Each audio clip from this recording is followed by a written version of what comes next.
There are a record number of container ships laden with cargo backed up off the California coast. The reasons for the logjam, they're many, but the root cause harkens back to the fact that the supply chain is still in shambles, and it doesn't look to be getting any better anytime soon. It will likely even get worse before the ship rights itself. In a previous video, we thoroughly examined one piece of the supply chain that's currently experiencing problems, and that's trucking. I'll post a link in the cards above if you want to check out that video. This video will look at another equally critical part of the overall global supply chain, and that's transoceanic shipping. I'll explain what's going on right now, what you should brace for, what other systems may fail as a result of this disaster, and what you can do now to prepare yourself for what, at worst, could equate to a shortage of everything as yet another domino falls. This video is a bit longer than normal because the more we research this issue, the more problems started appearing. It's a convoluted mess that we try to break down without oversimplifying the problems. So let's jump in. Please consider subscribing to our newsletter by clicking on the link in the description and comment section below. If you enjoy this video, please subscribe and click the like button to help the channel grow. The complicated failings of the shipping industry that have brought us to this point are many.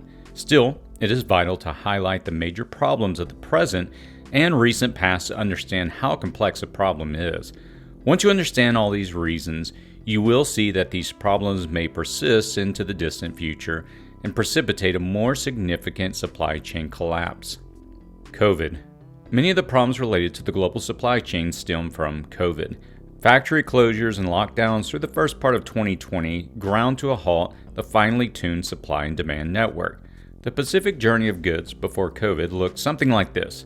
An order was placed, a container was filled, a third-party shipping company found the appropriate space on a massive container ship.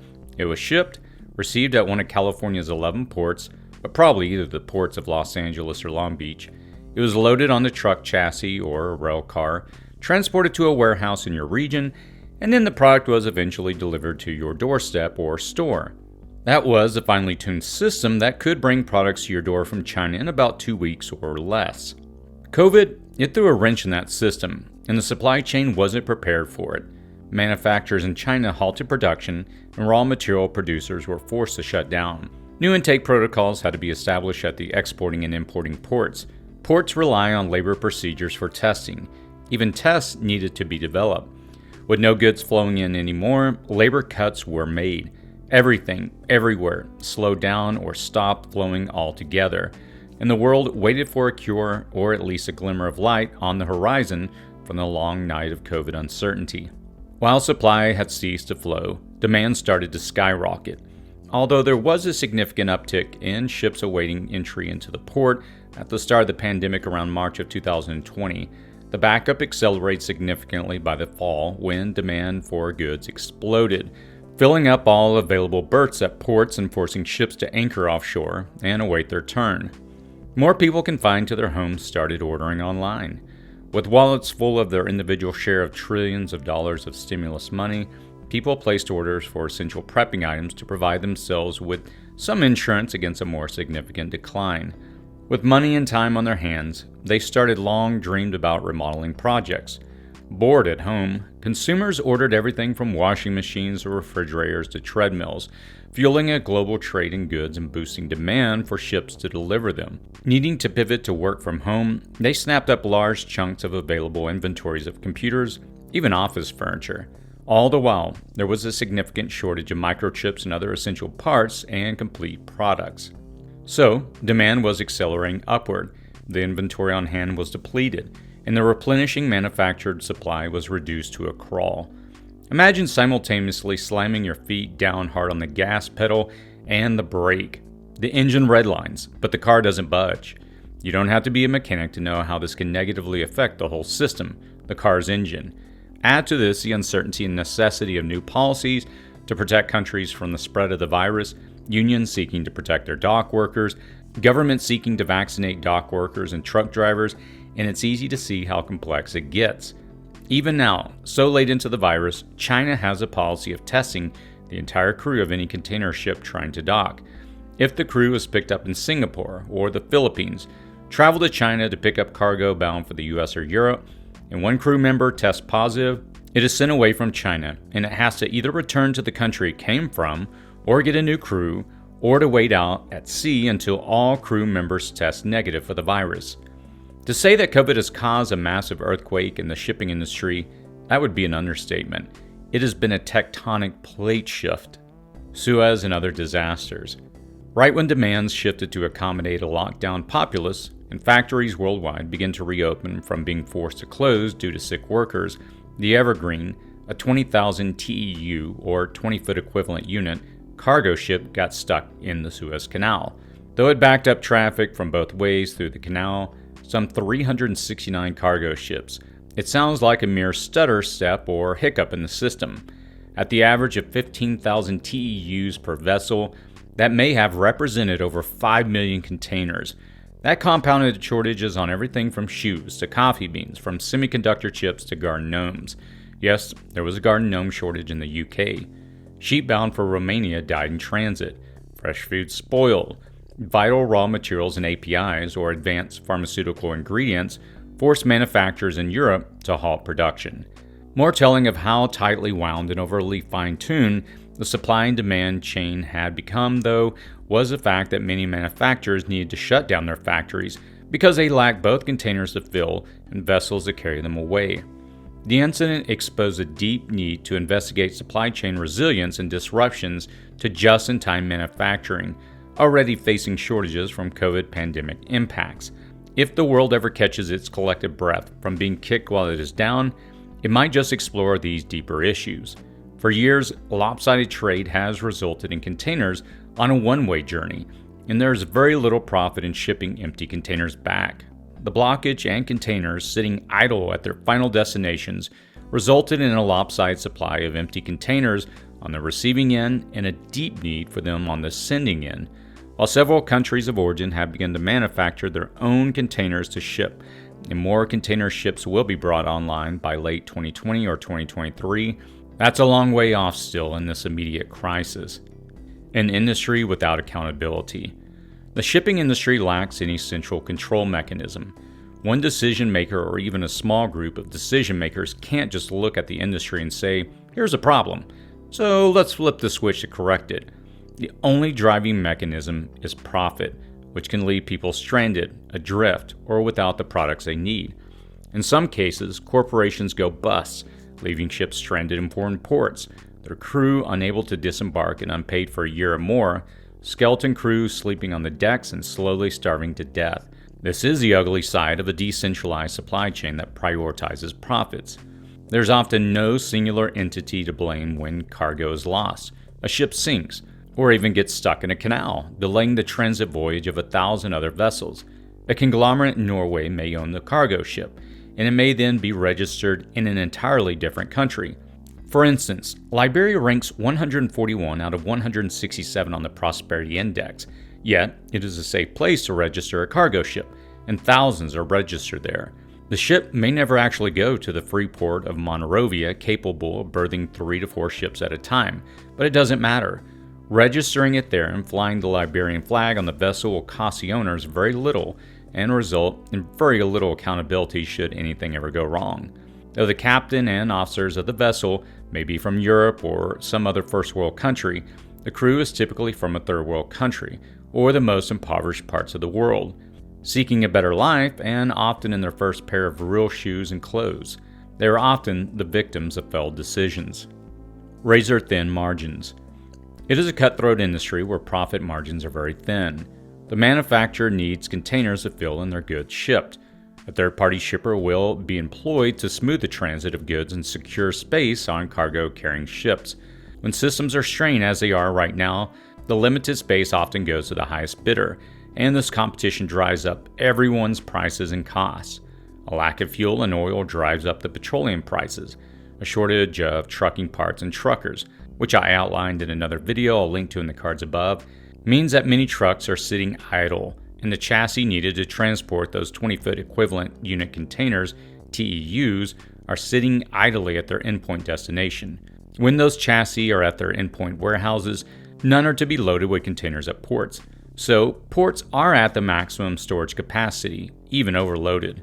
Demurrage refers to a container that has been offloaded and is awaiting being loaded onto the next leg of its journey. A terminal operator charges a small fee for essentially renting the space. In a perfect scenario, this fee is nominal because a container gets rapidly loaded onto a train car or truck chassis and is whisked away. As if the trucking shortage wasn't enough of a problem, there's a rail car shortage as well. The rail car shortage, which began last month due to severe weather that disrupted rail operations in the country's midsection, is having a more significant impact on cargo flow at North America's largest import gateway than both shortages of labor and chassis. All along the supply chain, from containers to finding labor to fuel costs to demurrage, costs have gone up. The average detention and demurrage charge more than doubled from 2020, increasing 104%. Fuel costs represent as much as 50 to 60% of total ship operating costs, and that's the only bright spot for shippers. Cheaper bunker fuel prices have kept the cargo ships operational. Many are foregoing the larger cargo ships because they have difficulty finding space on them, or they don't want to risk products languishing in the waters off ports for weeks or months waiting to be offloaded. Favoring smaller ships that carry less cargo may put less product at risk, but ports spend the same amount of time getting the ships in, offloading them, and getting them back out. But these are minor problems compared to the overwhelming problem of the congestion of containers using up all the available storage space. If there's nowhere to put the container once it's offloaded, no more ships can be unloaded.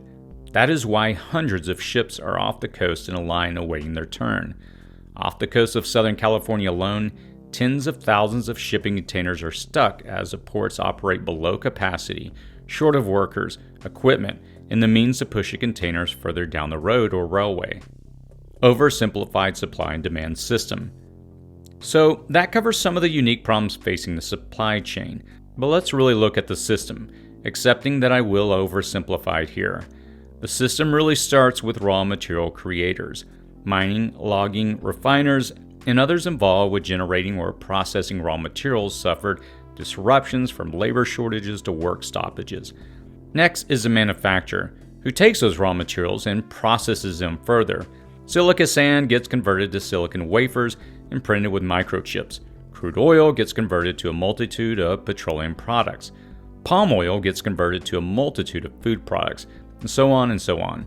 As I said earlier, these manufacturers were forced to slow or altogether halt production because they lacked the materials, the containers, or the shippers. The cargo ships aren't turning a profit when sitting idle off coastlines, either full or empty.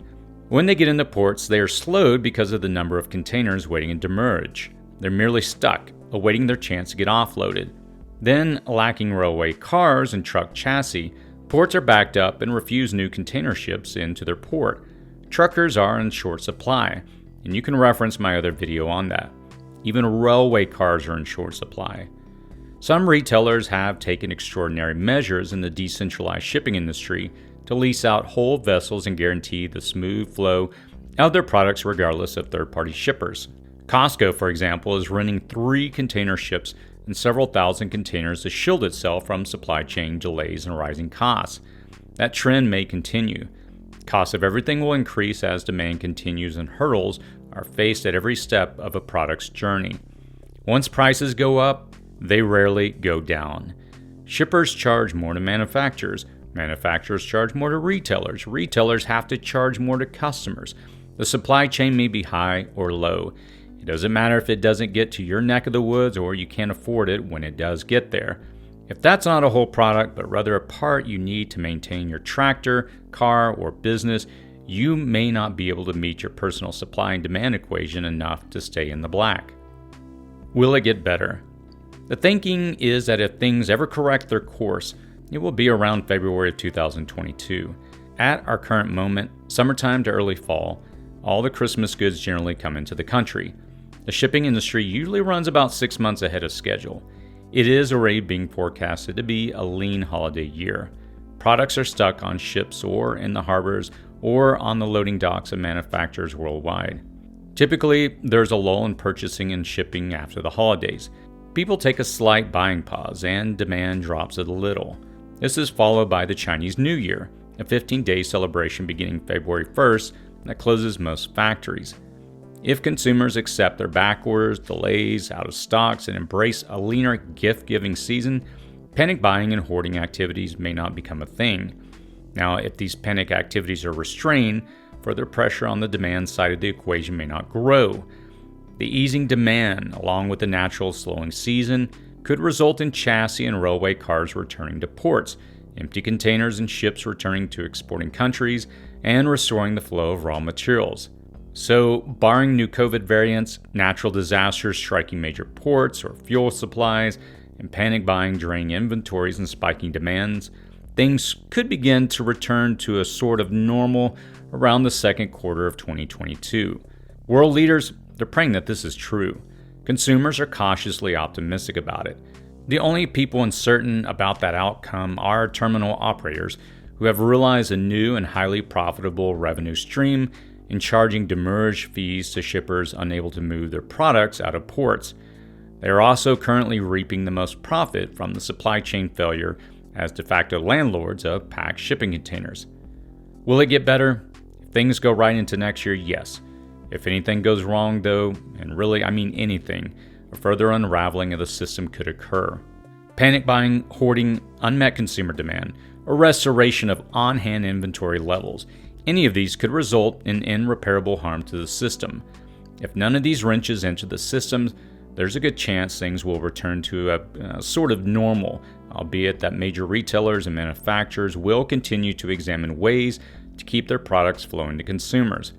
We could very well see an expansion of the Amazon logistics fleet, Costco, or Walmart cargo ships, maybe even an Amazon port. What it means to you.